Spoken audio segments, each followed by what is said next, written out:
ایک یہ بہن نے کویسچن کیا تھا کہ ہم بعض اوقات سردیاں آتی ہیں تو ہمارے کراچی کا خاص طور پہ یہ ہے کہ لنڈے کے کپڑے آتے ہیں باہر سے، انگریزوں کے کپڑے جو ہوتے ہیں، اترن جو ہوتی ہے، اور ہم لوگ تو خیر پاکستانی لوگ تو ویسے ہم لوگ غلامانہ سوچ رکھتے ہیں، تو پھر ہم ان کو ہاتھوں ہاتھ لیتے ہیں کیونکہ بہت سستے پڑتے ہیں۔ تو ان کا استعمال کرنا کیسا ہے؟ وہ کہتے ہیں کہ وہ لوگ شراب بھی پیتے ہیں، پیشاب وغیرہ میں بھی احتیاط نہیں کرتے ہیں، خصوصاً بڑوں کے لیے جو ہیں وہ ٹراؤزرز وغیرہ ہوتے ہیں اور بھی مطلب جیکٹس وغیرہ ہیں یا اونی کپڑے ہیں، تو ان کے استعمال کی کیا شرعی حیثیت ہے؟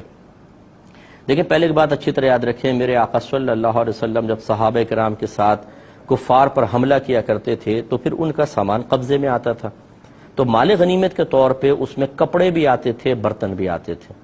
تو یہ لکھا ہے فقہائے اسلام نے کہ بارہا ایسا ہوا کہ نبی کریم صلی اللہ علیہ وسلم نے صحابہ کرام کو استعمال کی اجازت دی، اور ساتھ میں یہ حکم نہیں فرمایا کہ ان کو دھو بھی لو، کسی جگہ ایسا بھی فرمایا کہ بعض روایت میں کہ دھو لو، بعض جگہ یہ بھی فرمایا۔ تو اس کا مطلب یہ ہوا کہ اگر ان کو دھو لیا جائے تو بہتر ہے، اور اگر کوئی ان کو بغیر دھوئے بھی استعمال کرے، بشرطے کہ ان پہ کوئی ناپاکی ظاہری طور پہ نظر نہ آ رہی ہو، تو پھر اس کی گنجائش بھی نکل سکتی ہے۔ دوسرے اس میں پوائنٹ یہ ہے کہ اصول شرع یہ ہے کہ جب تک آپ کسی نجاست کو کسی جگہ لگا ہوا 100% نہ دیکھ لیں، یا آپ کو علم ہو کہ 100% کہ یہاں نجاست ہے، تب تک ہم اس چیز کو ناپاک نہیں کہہ سکتے ہیں۔ یقینی طور پہ ہو تو پھر کہہ سکتے ہیں۔ یقینی طور پہ کیسے؟ آپ نے اپنی آنکھوں سے دیکھا ہو، یا کسی نیک پرہیزگار متقی نمازی باشرع شخص نے جس سے کبھی بھی جھوٹ نہیں سرزد ہوا، وہ آپ کو بتایا کہ میں نے دیکھا تھا اس کپڑے میں ناپاکی ملی تھی، یا نجاست ابھی لگی ہوئی اثر اس کا نظر آ رہا ہو، ظاہر ہو رہا ہو، کوئی اسمیل وغیرہ آ رہی ہے، یہ سمجھ لیں کہ کپڑا ضرور ناپاک ہوگا۔ لیکن اگر آپ لنڈے کا کپڑا دیکھتے ہیں، اس پہ نہ کوئی اسمیل آ رہی ہے، نہ آپ نے کبھی کوئی نجاست لگی ہوئی دیکھی، نہ کسی اس طرح عادل شخص نے، مسلمان نے خبر دی، اب یہ گمان کرنا ہے شاید ناپاک ہو، شاید انہوں نے پیشاب کر دیا ہو، شاید اس پہ شراب گر گئی ہو۔ ہماری شریعت اس شاید کی وجہ سے کسی بھی کپڑے کے استعمال، برتن کے استعمال کو ناجائز نہیں کہتی، نہ اس کو ناپاک قرار دیتی ہے، بلکہ اس کو پاک قرار دیتی ہے۔ اللہ تعالیٰ نے قرآن عظیم میں فرمایا کہ هو الذی خلق لکم ما فی الارض جمیعا، اللہ تعالیٰ وہ ذات ہے جس نے زمین پر جو کچھ ہے تمہارے نفع کے لیے پیدا کیا ہے۔ اس کا مطلب یہ ہے کہ اس لنڈے کے کپڑے سے نفع اٹھانا میرے لیے جائز ہے، کیونکہ قرآن کے اندر اللہ نے بیان فرمایا، اور نفع اسی چیز سے اٹھا سکتے ہیں جو پاک ہو، حلال ہو۔ اس کا مطلب ہے کہ قرآن یہ کہہ رہا ہے کہ یہ پاک ہے۔ اب یہ ناپاک کب کہلائے گا؟ جب اس میں ہمیں نجاست نظر آئے گی۔ گویا کہ اس کے پاک ہونے پر تو قرآن کی آیت بطور دلیل موجود ہے، ناپاک ہونے پر کوئی دلیل دیں اگر آپ کے پاس ہے تو پھر یہ ناپاک ہے، خالی آپ کے گمان سے ایسا نہیں ہو سکتا کہ ہم اس کو ناپاک قرار دے دیں۔ تو یہ ضرور ہے کہ آپ اس کو ناپاک قرار نہیں دے رہے، لیکن دل مان سا نہیں رہا تو آپ نے کہا چلو احتیاطاً دھو لیتے ہیں، اس میں کوئی حرج نہیں ہے کہ آپ احتیاطاً دھو لیں، تقوی کے طور پہ دھو لیں، اچھی بات ہے۔ لیکن ایک ہوتا ہے کہ بعض لوگ اتنے جرأت مند ہوتے ہیں کہ بغیر کسی شرعی دلیل کے کہتے ہیں تو ناپاک ہے، کیسے آپ نے پہن لیا؟ بھئی کیسے آپ کہہ رہے ہیں ناپاک ہے، جبکہ شریعت اس کو پاک قرار دے رہی ہے اصلاً۔ اگر آپ اس کو کہتے ہیں یہ ناپاک ہے تو دلیل دیں کہ یہ ناپاک ہے، خالی آپ کے گمان سے کوئی چیز ناپاک نہیں ہوگی، اس کے لیے قطعی شرعی دلیل درکار ہوتی ہے۔ ایک انہوں نے پوچھا کہ ہم چائنا جاتے ہیں کچھ مال وغیرہ خریدنے کے لیے، جیسے آج کل ٹریڈنگ ماشاءاللہ کافی چل رہی ہے،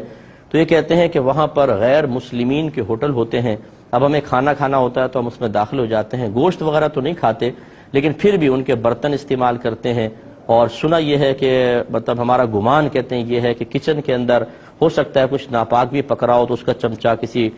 سبزی وغیرہ کے اندر، کسی چیز کے اندر ڈال دیا گیا ہو، تو ہم اس ہوٹل پہ بیٹھ کے کھانا کھا سکتے ہیں کہ نہیں؟ دیکھیں، اس کا جواب یہ ہے کہ آپ کو کچن میں تانک جھانک کی ضرورت ہی نہیں، یہاں تحقیق کی حاجت بھی نہیں ہے،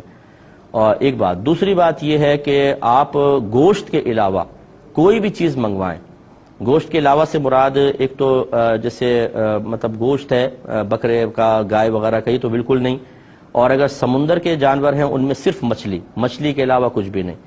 تو اگر آپ مچھلی منگوانا چاہیں تو فش منگوا سکتے ہیں، باقی یہ گوشت وغیرہ اور کوئی نہیں، یا پھر کوئی سبزی وغیرہ، کوئی دال وغیرہ، کوئی چاول وغیرہ ہو، رائس، وہ منگوا لیں، اور اس میں یہ بالکل کوئی مطلب آپ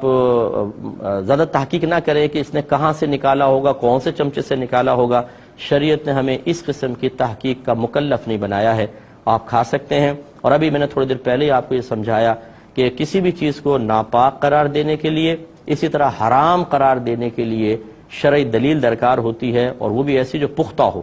ورنہ خود اللہ نے قرآن میں فرما دیا کہ جو کچھ زمین پہ اللہ نے تمہارے نفع کے لیے پیدا کیا ہے، اور جب سب چیزیں ہماری نفع کے لیے ہیں تو اس کا مطلب ہے کہ نفع اسی سے اٹھا سکتے ہیں جو پاک بھی اور حلال بھی ہو۔ اس کا مطلب ہے اگر رائس ہمارے سامنے لا کے رکھے گئے ہیں تو ہم اس کو پہلے کہیں گے یہ پاک بھی ہیں حلال بھی ہے، کیونکہ اللہ نے قرآن میں فرمایا دنیا کی ہر چیز سے آپ نفع حاصل کر سکتے ہیں، صرف اسی سے حاصل نہیں کر سکیں گے کہ جس کے اوپر کوئی دلیل شرعی طور پہ آ جائے کہ یہ ناپاک ہے، یہ حرام ہے۔ اور اس پر کیا دلیل ہے کہ ناپاک اور حرام ہے؟ تو اس کے لیے قطعی دلیل چاہیے، آپ اپنے گمان سے اس کو ناپاک یا حرام قرار نہیں دے سکتے۔ اور قطعی دلیل وہ ہے کہ آپ فرض کر لیں آپ نے جا کر ہی دیکھ لیا کہ اس نے کسی مطلب سور کے گوشت میں چمچہ تھا، وہی نکال کر اسی سے کوئی چیز نکال کر آپ کو ڈال دی، پھر آپ اس کو ناپاک کہہ سکتے ہیں؟ یا کوئی اندر کچن کے اندر مسلمان تھا، بالکل پرہیزگار، متقی، نمازی، باشرع، اور اس کی زبان سے کبھی آپ نے جھوٹ نہیں سنا، وہ آ کے آپ کو کہتا ہے کہ میں کچن کے حالات جانتا ہوں، اور یہ جو آپ کے سامنے چاول لا کے رکھے گئے ہیں نا، یہ سالن لا کے رکھا گیا ہے، اس میں ناپاک چیز کی ملاوٹ ہے۔ یا پھر آپ کو نظر آ جائے اس کے اندر کوئی گندی چیز پڑی ہوئی، کوئی خراب چیز، تو پھر اس کو چھوڑیں گے۔ لیکن اگر آپ نے آنکھوں سے نہیں دیکھا، کوئی بتانے والا بھی موجود نہیں ہے، کوئی نجاست کا اثر وغیرہ، کوئی ناپاک چیز بھی اس پلیٹ میں نظر نہیں آ رہی، تو یاد رکھیں یہ طیب حلال ہے، آپ اس کو کھا سکتے ہیں۔